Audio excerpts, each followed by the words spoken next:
A programação preditiva é a teoria de que o governo ou outros superiores estão usando filmes ou livros fictícios como uma ferramenta de controle mental em massa para tornar a população mais receptiva aos eventos futuros planejados.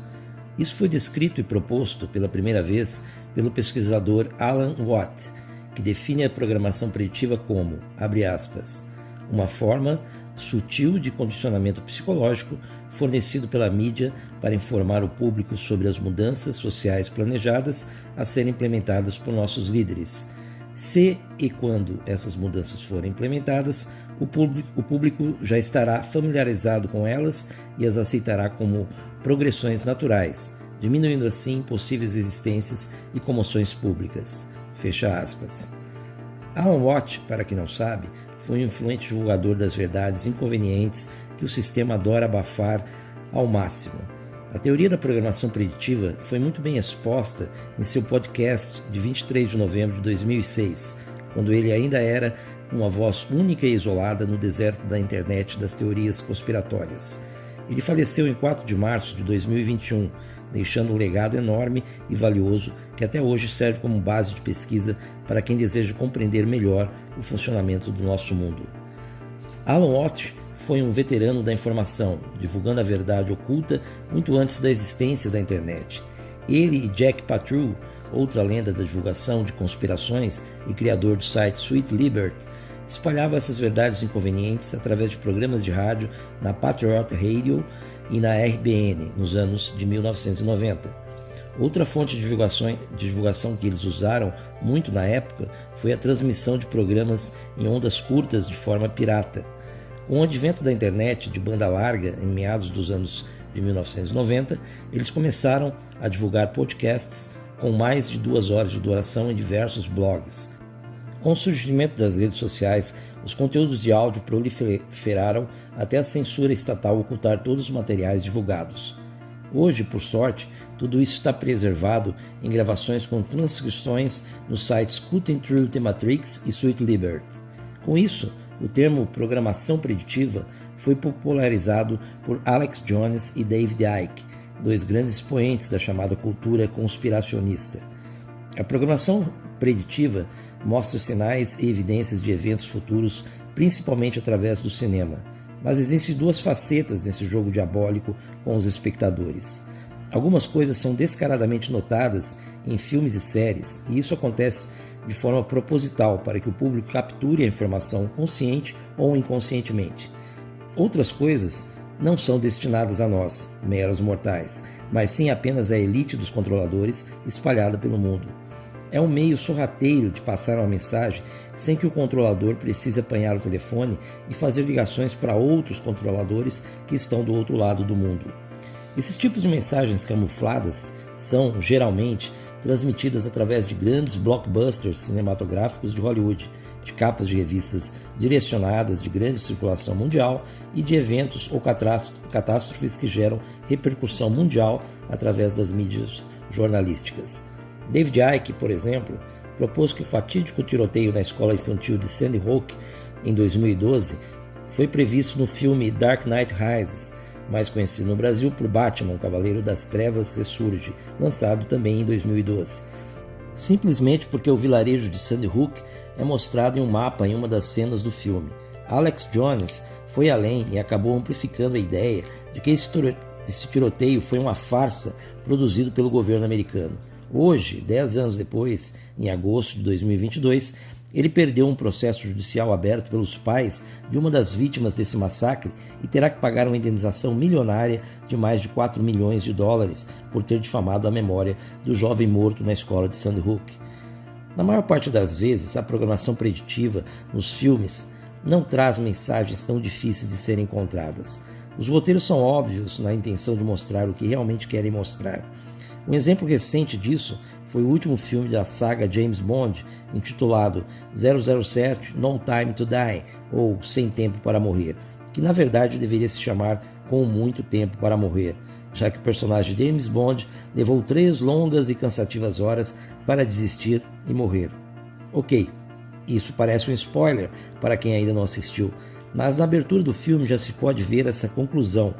com cenas de um guerreiro espartano segurando uma lança com um tridente sendo tomado pela desfiguração do seu rosto e consequente queda ou morte. A cena ainda mostra o tridente enterrado ao lado da icônica pistola do James Bond. Tudo isso embalado com uma música triste e deprimente cantada por Billie Eilish, transformando essa trilha sonora na mais desagradável de toda a série de filmes do espião inglês. A história contada em No Time to Die gira em torno de um vírus que tem como alvo o DNA e é estranhamente semelhante à varíola dos macacos. Considerando o fato de o filme ter sido concluído por volta de 2019 e ter iniciado o roteiro em 2017 e ainda teve o seu lançamento adiado 2 vezes, a coincidência é bastante perturbadora. O herói frio, suave, autoconfiante, patriótico e mulherengo do passado não se encaixa no clima social de hoje imposto pela agenda dos controladores. A versão de James Bond de Sean Connery era uma versão de propaganda do século XX. Tratava-se de promover o MI6 e a Inglaterra como um todo através da cultura popular, usando um protagonista carismático. E isso funcionou. No entanto, no século XXI, onde nós estamos, os controladores transformaram o orgulho nacional em vergonha nacional e a masculinidade em masculinidade tóxica. O James Bond do passado é agora problemático e o James Bond moderno deve-se respeitar a ortodoxia cultural de hoje, além de mostrar o futuro da nova pandemia. Portanto, a programação preditiva, em sua essência, é uma tática para reduzir a resistência, introduzindo conceitos que parecem absurdos e reintroduzindo-os continuamente para fazer com que esses conceitos pareçam mais prováveis ou, no mínimo, aceitáveis. Como sempre, há uma razão pela qual os filmes e a televisão são usados como vasos comuns. Ao assistir algo, uma pessoa normalmente percebe isso como um entretenimento e a sua guarda teórica será baixada, fazendo com que as mensagens subliminares vão diretamente para o subconsciente. Também é usado como uma espécie de profecia autorrealizável, porque uma vez que uma expectativa é criada, quando esses eventos começam a acontecer, a população pode parecer mais propensa a aceitar o destino. Há também o controle da imaginação, porque a ferramenta mais utilizada na programação preditiva é a ficção científica. Ao criar essas histórias, o autor pode criar limites de imaginação e mostrar aos poucos o que pode acontecer. A literatura também é um meio muito usado na propagação da programação preditiva. Como exemplo, temos um livro de 1898 que conta a história de um navio fictício chamado Titã, que foi considerado inafundável e acabou colidindo com um iceberg. Com uma descrição e destinos semelhantes, este romance é visto como delineando o destino do Titanic, para criar uma aceitação entre as pessoas para quando o Titanic realmente afundou. A verdade é que, quando analisamos mais profundamente os reais motivos da existência da programação preditiva espalhada em diferentes tipos de mídia, ela própria acaba sendo contraditória em suas intenções. Como mencionado anteriormente, a programação preditiva destina-se, teoricamente, a suavizar o golpe de um evento traumático e criar menos reações negativas e, consequentemente, uma tendência à aceitação da tragédia ocorrida. No entanto, existem estudos que mostram que a forma como um estímulo é apresentado acaba sendo muito importante para o resultado pretendido. Por exemplo, um estudo de 2009 mostrou que retratar algo de forma negativa ou positiva afetará a forma pela qual ele é percebido. Isso elimina a ideia da programação preditiva ser algo completamente subliminar e introduz a ideia do mero efeito de exposição. Ao mostrar repetidamente um estímulo positivo ou neutro, há uma tendência de uma pessoa gostar cada vez mais desse estímulo. Esses achados são um problema para a programação preditiva, porque, através do mero efeito de exposição, as pessoas teriam uma reação ainda pior a qualquer aspecto negativo apresentado. Isso nos leva a crer que a função da programação preditiva pode ser algo muito mais banal. Talvez os controladores usam esse artifício pelo mero prazer de gostarem de dar um spoiler da vida real. É fato que a programação preditiva seja um fenômeno aparentemente real, mas, ao mesmo tempo, ela é construída por fatos que às vezes não são verdadeiramente fatos, mas acabam sendo perpetuados por um pesquisador autoproclamado ou por influenciadores nas mídias sociais. Com acesso tão fácil a todas as evidências e a tendência de não confiar no governo, os padrões apresentados como evidências fazem com que a programação preditiva pareça um problema real e imparável. Existem inconsistências em muitas possíveis mensagens embaladas em roteiros de filmes e séries, mas uma parte considerável delas acaba tendo uma semelhança com eventos reais. Como esses temas são permitidos e explorados nas mídias sociais, podemos imaginar que boa parte deles são enganos criados justamente para confundirem o entendimento das coisas.